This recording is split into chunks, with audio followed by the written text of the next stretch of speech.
Hi, this is Adrian, the Ketogenic Kutie, and welcome back to my channel. In today's video, I'm making keto brown butter chocolate chip cookies. I got the recipe off of Chef Risha's Carnal Dish website. I linked the recipe down in the description box below. I'm always on the hunt for different variations of meals that are going to satisfy my ketogenic lifestyle, as well as not compromising on flavor, texture, taste, that kind of thing. And this recipe does not disappoint. I start off with putting together my dry ingredients. So it'll have listed in the recipe descriptions the dry ingredients that I use, namely almond flour, coconut flour, baking powder, those kind of things. So I get all that together. And normally when I'm using coconut flour and almond flour, it can be kind of clumpy. So I usually sift those items, but this particular time I just used a fork to get the clumps and stuff out. You can sift it, it'll make it a lot easier, but sometimes I don't think about those things until I'm playing the video back. In the actuality of doing the video, I just do what I can do at the time.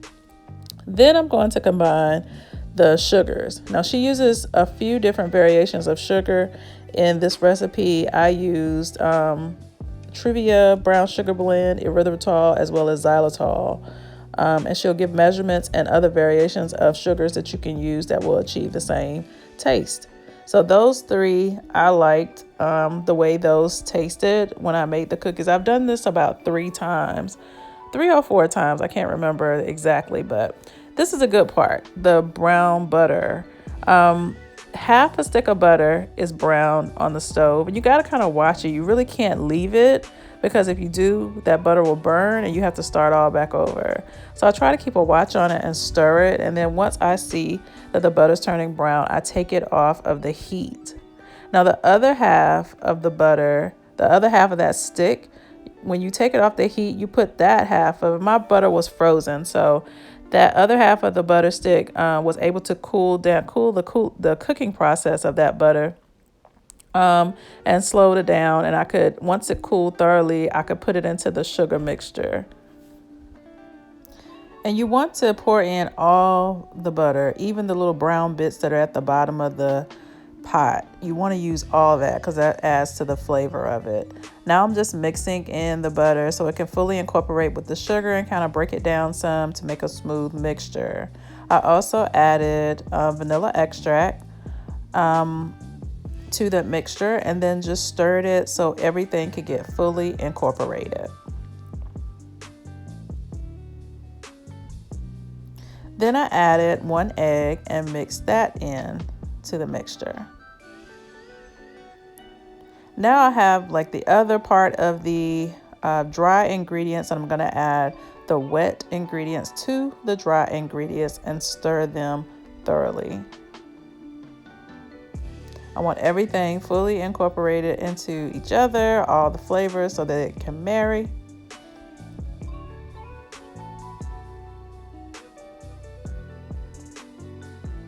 And then I'm going to add my chocolate.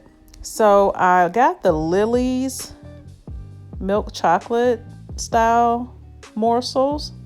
And I also got a Lily's bar. I believe my bar was a salted caramel bar, salted caramel sea salt, something like that.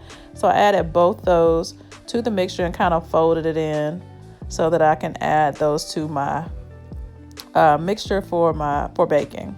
So it's important to use parchment paper on your baking sheet so that it won't stick. Almond flour can be very sticky, so when you're handling it, like this spoon had, I wet the spoon so the bottom could press. I could use the bottom of the spoon to press down the cookies a little bit because they don't flatten like they would if you used regular flour. So using wet hands would help as well. Also, once I flattened everything, they went into the oven on 350 for about 10 minutes. When you know they're done, when they're kind of brown around the sides and on the bottom, they don't get really dark on the top. But at the end of the baking period, I sprinkled, I just used my sea salt container to put some sea salt on the top of it so that the sweet and salty flavors can come together. And once I did that, that takes the cookie to a whole new level. They have to cool before you can handle them. You have to let them cool completely. If you try to handle almond flour items before they completely cool, they will fall apart on you. So what you see here is after they have cooled, I put 2 in a container or in a little plastic snack bag so that I can take them with me for my prep. Actually, this was for someone else that wanted some for a prep as well. So you can also store them. I put some in a container for later in the week. I store them in the refrigerator and just warm them up when I'm ready for them. This one was already warm and waiting for me. And it's so chewy on the inside. You can see the inner part of that cookie is just so soft and chewy. It was so good. I have not made this one time where I regretted making them. I love this recipe. Chef Risha just does great things over there on that website. So I found a few things that I have loved, and this brown butter cookie recipe did not disappoint.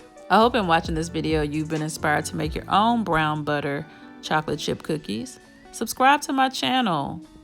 Hit that notification bell so you'll know when I make other videos such as this. Hit the like button on this video and let your friends know so that they can see this video as well. Again, my name is Adrian. I'm the Ketogenic Kutie, and thank you for watching, and I'll see you in my next video. Bye.